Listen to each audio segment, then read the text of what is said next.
أعوذ بالله من الشيطان الرجيم. بسم الله الرحمن الرحيم. سبحان الله والحمد لله ولا إله إلا الله والله أكبر. لا حول ولا قوة إلا بالله العظيم. Amma ba'du. Bapak Ibu jamaah subuh salat subuh Masjid Al-Barokah yang saya hormati, alhamdulillah pada pagi hari ini dan dalam keadaan istiqomah insyaallah bisa melaksanakan kewajiban kita, yaitu salat subuh bersama. Dan alhamdulillah saya sampaikan selamat pada semua jamaah yang hari ini bisa puasa Arafah. Yang belum bisa hari ini berpuasa karena sakit dan lain sebagainya, tahun depan insya Allah masih ada. Dan kita libur panjang untuk melaksanakan ibadah Idul Adha di tahun-tahun berikutnya. Amin ya rabbal alamin. Bapak Ibu, sesuai dengan tugas saya di masjid ini sebagai seksi pendidikan di masyarakat, bisa dengan itu untuk menyampaikan hal-hal yang terkait dengan Idul Adha. Bapak Ibu, sesuai dengan pendidikan tadi akan kita sampaikan tentang keteladanan Nabi Ibrahim dan putranya yaitu Ismail atau Nabi Ismail. Pada periode yang lalu atau episode yang lalu saya sampaikan bahwa dalam pendidikan itu perlu keteladanan. Dan tidak hanya di dalam pendidikan saja, dalam kepemimpinan juga perlu keteladanan. Maka dengan pendidikan yang baik nanti insya Allah akan menjadi pemimpin yang baik yang bisa memberi atau bisa diteladani. Bapak Ibu, besok insya Allah akan dilaksanakan pada tanggal 10 Dzulhijjah. Pada tanggal itu insya Allah akan dilaksanakan yang pertama nanti sholat Id sepagi, insya Allah dimulai jam 6:30. Iya Pak Salam. Jam 6. Iya. Oke, komandonya jam 6.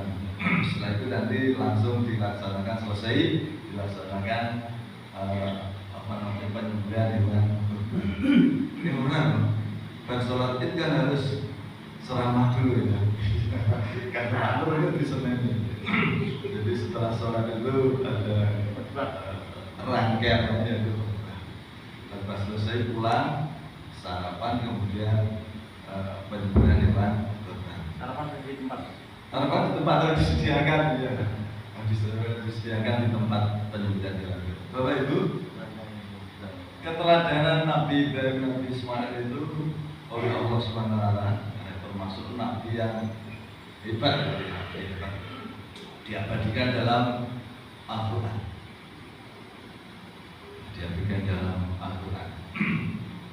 Dirisalahkan, dimaktubkan atau tersirat dan disuratkan di dalam Al-Quran. Keteladanan Nabi Ibrahim itu sehingga hari ini kita merasakan termasuk ini ada perintah wajib haji di antara bagi yang mampu. Kemudian perintah kurban juga bagi yang mampu. Ada lagi takbir dan sholat Idul Adha, sunnah berpuasa Arafah dan sunnah-sunnah lain. Ini akibat atau peristiwa yang dialami oleh Nabi kita yaitu Nabi Ibrahim dulu pada waktu perjuangannya yang sangat hebat sehingga dimaktubkan, disuratkan di dalam Al-Quran. Di antaranya yang tertulis di dalam Quran surat Asy-Syaffat ayat 102. yang artinya kurang lebih seperti ini Bapak Ibu. Maka tatkala anak itu sampai pada umur sanggup berusaha bersama-sama Ibrahim berkata, "Hai anakku, sesungguhnya aku melihat dalam mimpi,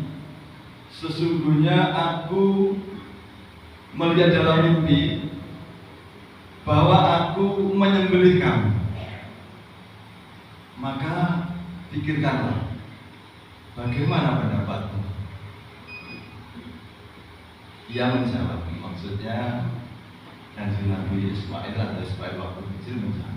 Ia menjawab, "Hai bapakku, kerjakanlah apa yang diperintahkan kepadamu. Insya Allah kamu akan mendapatiku termasuk orang-orang yang sabar." Bapak Ibu, di sini kalau kita dengarkan, kita resapi, terdapat suatu kata-kata yang indah, kata-kata yang syairnya atau tulisannya atau artinya itu indah, disampaikan dengan lembut oleh Kanjeng Nabi Ibrahim kepada anaknya yaitu Ismail. Anaknya pun Kanjeng Nabi Ismail waktu kecil menyampaikan kepada bapaknya itu ternyata juga penuh dengan rasa hormat dan rasa ikhlas atau rasa berbakti kepada orang tua dan juga berbakti kepada Allah Subhanahu wa Ta'ala. Tadi, "Hei bapakku, kerjakanlah apa yang diperintahkan kepada kamu. Insya Allah kamu akan mendapatiku termasuk orang-orang yang sabar." Ya Allah, betapa hebatnya baca kata-kata itu. Pendidikan dari situ kita bisa dapat ambil pendidikan, yaitu dari hikmah yang terkandung di dalamnya. Hikmah yang pertama yang bisa kita petik adalah anak itu harus dididik sejak kecil. Sejak kecil harus dididik. Dididik itu kemarin saya sampaikan ada dua, yaitu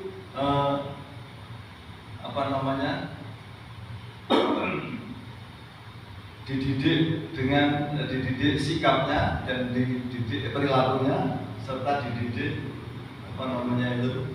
kecerdasan atau cara berpikir. Maka di sini tadi kita bisa resapi atau bisa kita lihat bahwa Kanjeng Nabi Ismail atau Nabi Ismail waktu kecil itu sudah punya pola pikir yang berbakti pada orang tua dan kepada Allah. Itu taatnya. Kalau kita mau bilangnya gitu pada orang tuanya, dari orang tuanya kira-kira kita gerah atau melayu gitu. Iya Bapak Ibu ya. Ibu-ibu kira-kira lari ya. Cerita dibilang ini kira-kira saya kira lari ya. Karena anak itu sudah terlatih dan selalu digetarkan hatinya itu berhubungan dengan Allah, akhirnya dia bahasa Jawanya ora swolo meneh, tidak ingkar atau tidak memberontak, bahkan dilaksanakan dengan senang, ikhlas.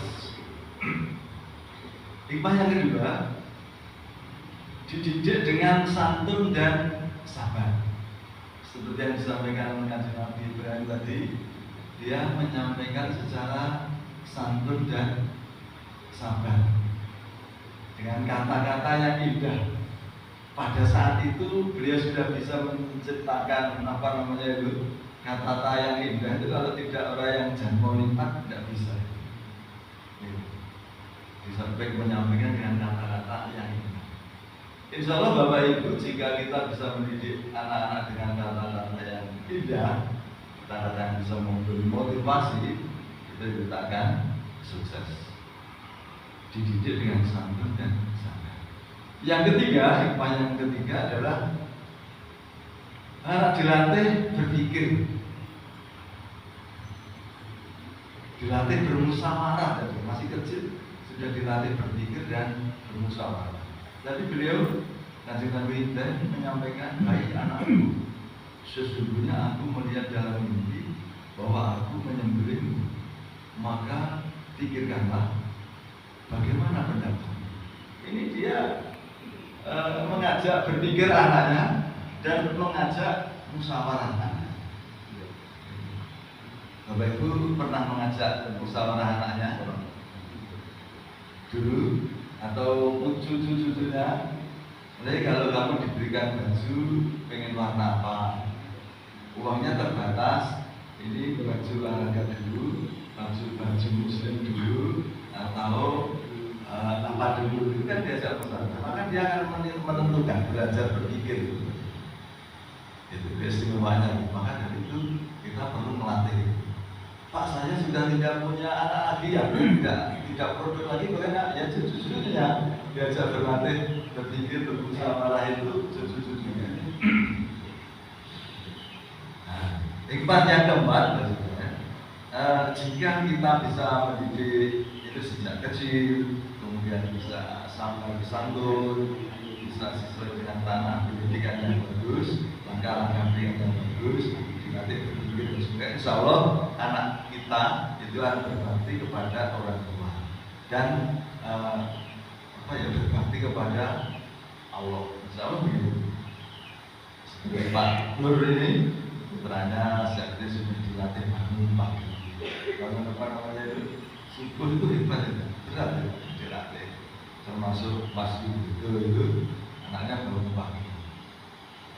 Dilatih anak itu, insya Allah anak-anak nanti akan sebagai anak yang sukses, anak yang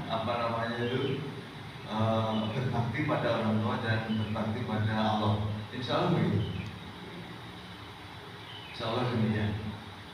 Karena orang tua dulu ya itu sudah punya naluri. Naluri itu bukan sholat subuhnya yang tapi sopo sing gelem tangi isu, jadi uripnya mulya. Itu orang dulu begitu.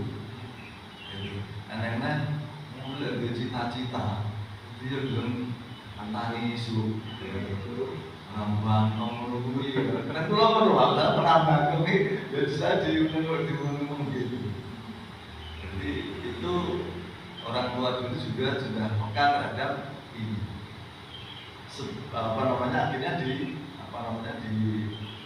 dituliskan dalam ajaran agama kita bangun pagi, sholat subuh, karena betul itu subuh termasuk mendapat dunia dan seisinya. Itu Bapak Ibu sedikit yang saya sampaikan tentang kemudahan Nabi Ibrahim, lebih jelas dan jernih dan teliti nanti akan disampaikan oleh Ustaz Slamet dan Ustaz Supriyanto.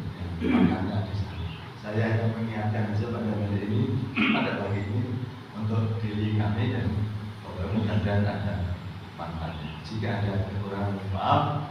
Mari kita tutup bersama dengan tawasul majlis.